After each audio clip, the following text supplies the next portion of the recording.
Assalamu alaikum and good morning. My name is Ammar Mansuri and I'm currently studying at the University of Florida. And I have to say, it's honestly a little surreal to be sitting on this panel with Shadi Hamid from Washington Post in Georgetown, Professor David Mednikoff from UMass, Sultan Alamur from MEPC and Harvard, and Murad Shishani from MEPC and Remarks OPV. And I feel like I snuck in here somehow, but I'm grateful for the chance to share what I've been researching, and I hope this adds to this conversation. So let me start with the thing that got me interested in the topic in the first place. Aside from being the proud child of Indian immigrants and growing up hearing very different narratives about what's happening in India, depending on who you ask, I kept running into the same problem. That people often argue that we need to be realistic about democracy promotion and that we can't afford to lecture partners like India about human rights when we need them to counter China. And on the surface, that makes sense, right? India's a huge democracy, their economy is growing, they're strategically important, so why rock the boat over internal issues? And here's my main argument. The United States is misreading India's stability, and that miscalculation threatens the long-term viability of one of our most important strategic partnerships. And this isn't just theoretical. Just last week, in India's recent state elections, the BJP faced significant setbacks in key states, like Tamil Nadu, losing ground to opposition parties. And this suggests that this stability that we think we see is starting to show some cracks. And this is what I found in my research. The thing that makes India look stable to us on the outside are the same exact things that are making it unstable in the inside. When I started looking at what's actually happening to India's 200 million Muslims, I couldn't square the logic of ignoring internal repression for strategic convenience anymore. And that disconnect between apparent stability and actual stability is what I want to talk about today and why the US is making a strategic mistake by ignoring it. So my basic claim is that you can't build sustainable political order through repression and exclusion. And I know that kind of sounds obvious or maybe even idealistic, but I'm not coming at this purely from a moral angle. Rather, I'm talking about cold strategic reality. Legitimacy theory provides a useful framework here, and at its core it examines whether political authority is viewed as rightful and justified, not simply legal in procedural sense, but that's grounded in public belief that the system is fair and representative in the first place.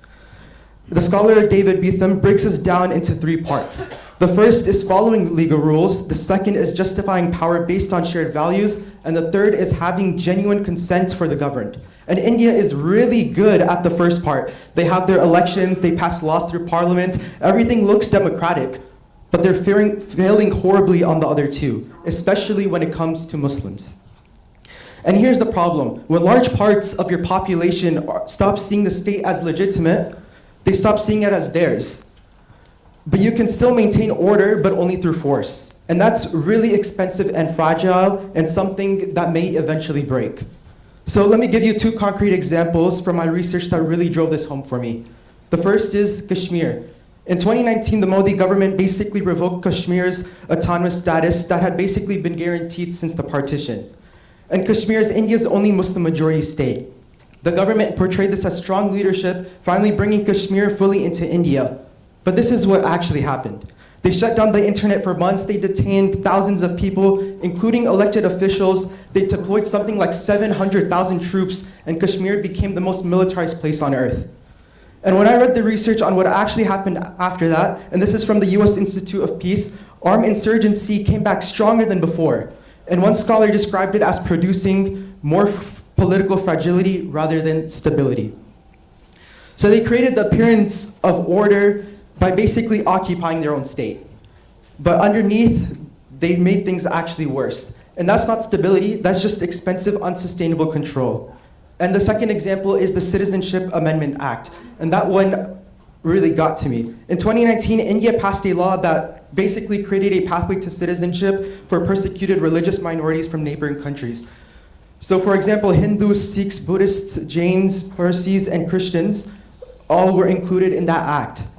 They set up protections for minorities, but the religious group that they completely left out were Muslims, who were explicitly excluded from these protections. And the response was massive protests across the country. Not just Muslims, but students, activists, regular people who saw this as completely and fundamentally wrong. And then in Delhi, in February 2020, this was a communal violence that killed dozens of people, mostly being Muslims. And what struck me most about this wasn't just the violence. It was that you had millions of Indians rejecting their own government's vision of who belongs in India. The government has electoral majorities. It won elections, but it still faced massive legitimacy crisis because people fundamentally disagreed about the basic terms of citizenship. Okay, so why does this matter for US policy anyways? Why should Washington care about India's internal problems? It's because we're making a huge bet on India. We're treating them as this cornerstone of Indo-Pacific strategy. We're sharing defense technology. We're building economic ties. We're treating them as a stable, reliable partner for the next 30, 40 years, if not more. But what if the stability we're seeing isn't real? What if this apparent stability, something that looks solid now, was actually built on suppressing dissent and managing grievances instead of actually resolving them? And these legitimacy problems get worse as more Muslims feel excluded, as the civic space shrinks, and as the government has to spend more resources on just maintaining that control. India becomes a riskier partner, and not tomorrow, but over time. And these legitimacy problems don't just stay internal. The more India suppresses its Muslim population, the more it creates tensions with other Muslim majority countries in the region. We saw this last May when Pakistan and India had a serious border skirmish. They aren't isolated incidents. They're direct results of domestic policy spilling over into regional instability. And here's where it gets even more complicated for US interests. We're trying to maintain alliances with multiple countries in the region, which is very good, and India's treatment of Muslims is actively undermining those relationships. Take the Rohingya crisis, for example. The United States has been working to resolve their humanitarian emergency, being one of the largest donors for the region, trying to find pathways for Rohingyan refugees. But India treats these same refugees as illegal immigrants and conduct crackdowns in places like West Bengal. This directly contradicts the American foreign policy goals in the region. And it's not just about policy disagreement. The US is concerned about preventing refugee crisis into escalating into genocide, and India's approach is pushing things in exactly the wrong direction.